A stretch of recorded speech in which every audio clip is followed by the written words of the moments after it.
Of all the interviews you did in your What is a Woman documentary, which one, I mean, you had your poker face on throughout it, talking to some really kooky and disingenuous people. Was there a particular interview or moment which shocked you the most? I think there were certainly moments in each interview that were really unsettling.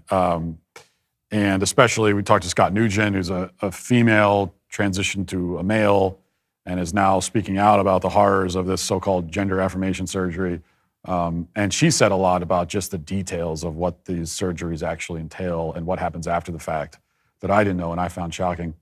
But from each interview, especially on the other side with the proponents, the people that are pushing this stuff, what surprised me was just the fact that they couldn't answer any questions at all.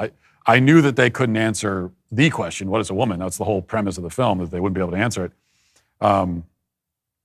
If they could answer, then the movie wouldn't exist, right? Mm-hmm. But what I didn't realize is that they can't answer any other question. Like, I had a lot of questions that I wanted to ask leading up to that question. Mm-hmm. And I thought at least the initial questions I asked would be pretty easy. The kind of softballs, they'd be able to handle that and we could just move along. What I found is that these interviews got very tense very quickly, much quicker than I thought, because the moment I asked even one real question, like an actual question that I wanted an answer to, and that was not an opportunity for them to just give a stump speech, the moment I did that, things started to fall apart. Yeah. Because they started to think, oh, wait a second, this is not someone who necessarily shares all of my presuppositions. And then they get defensive, and almost immediately they want to walk out of the interview, which is why we heard, most of our interviews either threatened to walk out or actually did walk out. And not because of any gotcha questions. It's not like I went in there and got some gotcha thing and I'm, just basic questions they can't answer. Yeah, the one that shocked me the most, I think maybe two moments. The one with the university professor, I think here in Tennessee, mm-hmm. When he, kept saying, you keep using the word truth, and that word truth is condescending and deeply transphobic. Rude. It's rude to say truth, yeah. It's rude. Yeah, that one, that just, I almost wanted to jump in the screen and grab the guy because he was so sneaky, and everything was just, I was like, this is just not an honest person who's standing on any type of foundation at all. And considering that's an educator, and there are thousands, Lord knows how many people like that across the country, that's really concerning.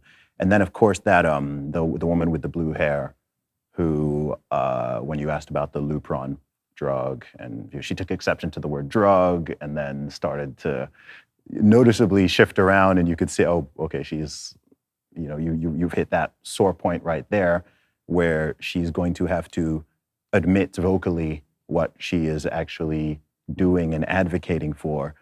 And I think it says a lot when, number one, when people are not willing to answer honest questions, mm-hmm. That's a big red flag.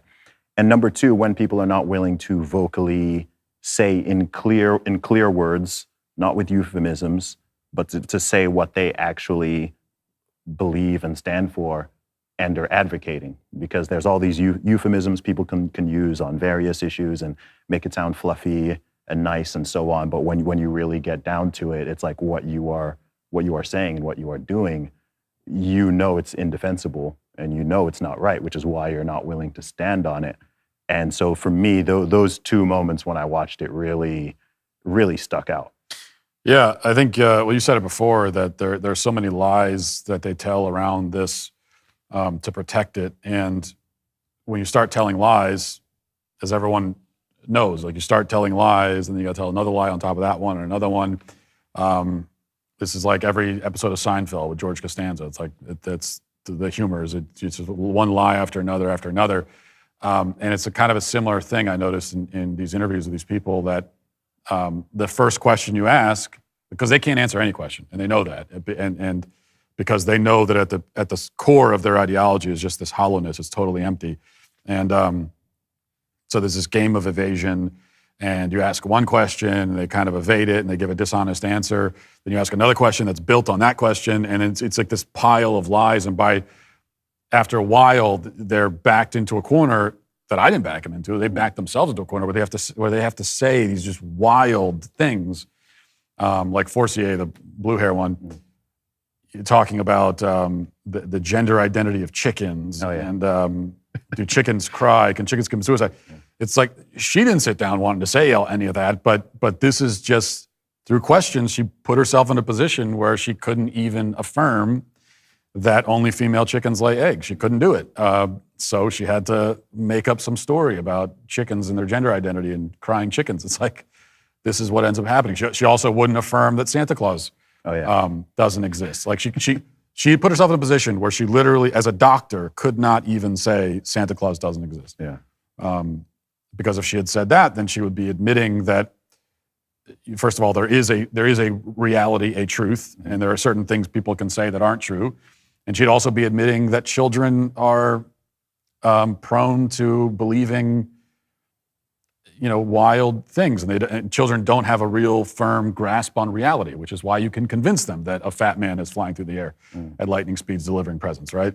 And if that's the case, that children don't have a firm grasp on reality, then how could they possibly make statements about their gender that we should take seriously? So she recognizes all these problems in her own worldview, and so she has to keep saying things to avoid the problems. And I think that ends up being a lot of the humor in the film, but also a lot of the what's disturbing and frustrating. Absolutely.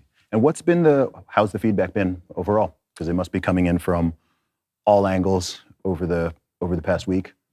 Yeah, it's been pretty overwhelming, honestly. We knew we had something special with the film. Certainly, once we had finished it and finished filming everything and put it together, but even before that, I think it was after we did the first interview, which was with the therapist. Who is the first interview in the film? Also, the therapist who was willing to affirm me as a woman, because I like scented candles and I've seen Sex and the City. And after that, we kind of looked at each other and we left that interview and was like, well, we got something here. Yeah. And we knew also that this is the strategy, because we weren't quite sure either, like, how do we go into these interviews? What should we be doing? There was a part of me that I wanted to go in there and like call these people to account and argue with them. But after that, we realized, no, this is just play it totally straight, you know?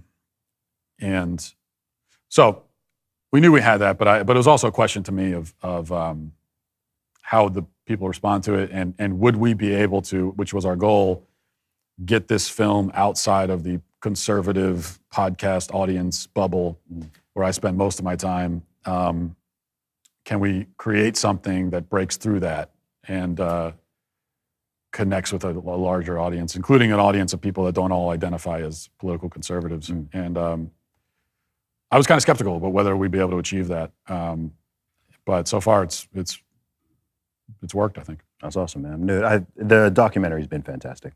I've watched it twice, and I've shared it with a lot of people. And honestly, like, I like to give props where props are due, and I don't think that very many people could have done it so well. I think your personality type and your ability to deliver that, and honestly, to not laugh out loud at some stuff, and also to not get visibly angry at some of that stuff, like, it's not easy.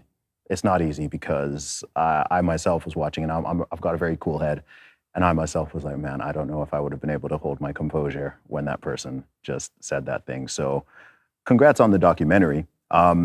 Before we wrap up, is there what's the main message that you'd want people, is there a particular message you want people to get from it or to think about?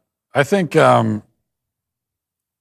one thing we wanted people to take away from this is, on kind of the negative end, is just how bad this is and how pervasive it is, and that it's not just some fringe thing on TikTok or whatever you want to tell yourself, that this is everywhere, and you have to confront it. It's not an option to just hide somewhere and then hope it all just goes away and everyone wakes up one day sane again. That's not going to happen unless we make it happen.